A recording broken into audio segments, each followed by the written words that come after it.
ಇವತ್ತು ತುಂಬ ಸುಲಭವಾಗಿ ಮೆಂತ್ಯ ಸೊಪ್ಪಿನ ಪಪ್ಪನ್ನ ಹೇಗೆ ಮಾಡೋದು ಅಂತ ತೋರಿಸ್ತಾ ಇದ್ದೀನಿ. ತುಂಬ ಸುಲಭವಾಗಿ ಮಾಡ್ಕೊಬೋದು. ಟೇಸ್ಟ್ ಮಾತ್ರ ತುಂಬ ಚೆನ್ನಾಗಿರುತ್ತೆ. ಇದು ಬಿಸಿ ಅನ್ನಕ್ಕಂತೂ ಸೂಪರ್ ರೆಸಿಪಿ ಅಂತ ಹೇಳ್ಬೋದು.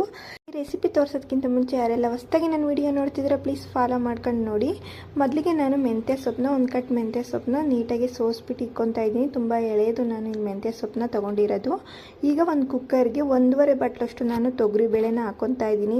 ನಾನು ನೈಟ್ ಊಟಕ್ಕೆ 1 ಟೈಮ್ಗೆ ಸಾಂಬಾರನ್ನ ಮಾಡ್ಕೊತಿರೋದು. ಮತ್ತು ನಿಮ್ಮ ಮನೇಲಿ ಏನಾದ್ರು ಜಾಸ್ತಿ ಜನ ಇದ್ದು ಜಾಸ್ತಿ ಸಾಂಬಾರು ಮಾಡ್ಕೊಬೇಕಾದ್ರೆ ತೊಗರಿ ಬೇಳೆನ ಜಾಸ್ತಿ ಕ್ವಾಂಟಿಟಿಲಿ ತಗೊಳ್ಳಿ ಅಷ್ಟೇ. ಒಂದು 2ರಿಂದ 3 ಸಲ ಚೆನ್ನಾಗಿ ತೊಳೆದ್ಬಿಟ್ಟು ನಾನು ಇವಾಗ ಅಳತೆಗೆ ನೋಡಿ ನೀರನ್ನ ಸೇರಿಸ್ಕೊಂಡು ಒಂದು ಅರ್ಧ ಸ್ಪೂನಷ್ಟು ಅರಿಶಿನ ಪುಡಿ ಮತ್ತು ಒಂದು ಸ್ಪೂನಷ್ಟು ಉಪ್ಪಿನ ಪುಡಿ, ಒಂದು 1/4 ಸ್ಪೂನಷ್ಟು ಎಣ್ಣೆನ ಹಾಕ್ಕೊಂಡು ಕುಕ್ಕರ್ ಲಿಡ್ ಕ್ಲೋಸ್ ಮಾಡಿ ಒಂದು 4ರಿಂದ 5 ವಿಷಲ್ ಹೊಡ್ಸ್ಕೊತಾ ಇದ್ದೀನಿ. ಈಗ ಒಗ್ಗರಣೆ ಮಾಡ್ಕೊಳಕ್ಕೆ ಒಂದು 2 ಗೆಡ್ಡೆ ಬೆಳ್ಳುಳ್ಳಿ ಜಜ್ಜಿಕೊಂಡಿದ್ದೀನಿ, ಒಂದು ಸ್ವಲ್ಪ ಕರಿಬೇವಿನ ಸೊಪ್ಪು, ಸಣ್ಣದಾಗಿ ಹೆಚ್ಚಿರೋ ಈರುಳ್ಳಿ 2 ಗೆಡ್ಡೆ ಮತ್ತು 2 ಟೊಮೊಟೊ, ಒಂದು 2 ಹಸಿರು ಮೆಣಸಿನ್ಕಾಯಿ ಮತ್ತು ಒಂದು 2ರಿಂದ 3 ಸಲ ಮೆಂತ್ಯ ಸೊಪ್ಪನ್ನ ಚೆನ್ನಾಗಿ ತೊಳೆದು ಸಣ್ಣದಾಗಿ ಹೆಚ್ಚಿಕೊಂಡಿದ್ದೀನಿ. ಈಗ ತೊಗರಿಬೇಳೆ ವಿಷಲ್ ಆಗಿದೆ ನೋಡಿ. ಇದನ್ನು ಚೆನ್ನಾಗಿ ಬೇಯಿಸ್ಕೊಬೇಕು. ನೋಡಿ, ಪಪ್ಪುನ ಮಾಡಬೇಕಾದ್ರೆ ತೊಗರಿಬೇಳೆ ಈ ಥರ ಚೆನ್ನಾಗಿ ಬೆಂದಿರಬೇಕು.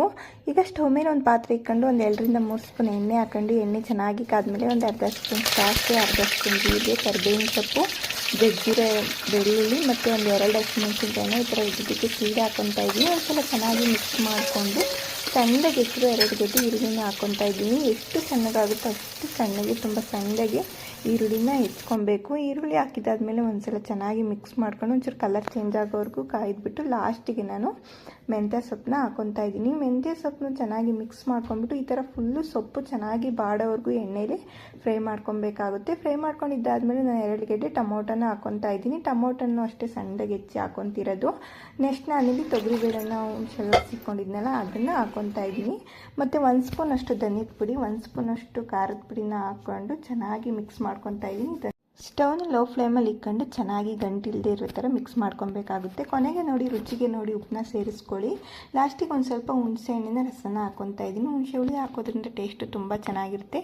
ಇದೆಲ್ಲ ಹಾಕಿದ್ದಾದ್ಮೇಲೆ ಒಂದು ಕುದಿ ಬರೋವರೆಗೂ ಚೆನ್ನಾಗಿ ಬೇಯಿಸ್ಕೊಂಬಿಟ್ಟು ಲಾಸ್ಟಿಗೆ ಸಣ್ಣದಾಗಿ ಹೆಚ್ಚಿರೋ ಕೊತ್ತಂಬರಿ ಸೊಪ್ಪನ್ನ ಹೆಚ್ಚಿಬಿಟ್ಟು ಹಾಕೊಂಡ್ಬಿಟ್ರೆ ತುಂಬ ಚೆನ್ನಾಗಿ, ತುಂಬ ಸುಲಭವಾಗಿ ಪಪ್ಪು ರೆಡಿ ಆಗಿಬಿಡುತ್ತೆ. ಸರಿ, ಪಪ್ಪು ಜೊತೆಗೆ ನಾನು ಚಪಾತಿನೂ ಮಾಡ್ಕೊಂಡಿದ್ದೆ. ನೈಟ್ ಊಟಕ್ಕೆ ಚಪಾತಿನ ಮಾಡ್ಕೊಂಡಿದ್ದೆ. ಚಪಾತಿಗೂ ಚೆನ್ನಾಗಿರುತ್ತೆ ಮತ್ತು ಬಿಸಿ ರೈಸ್ಗಂತೂ ಸೂಪರ್ ಆಗಿರುತ್ತೆ.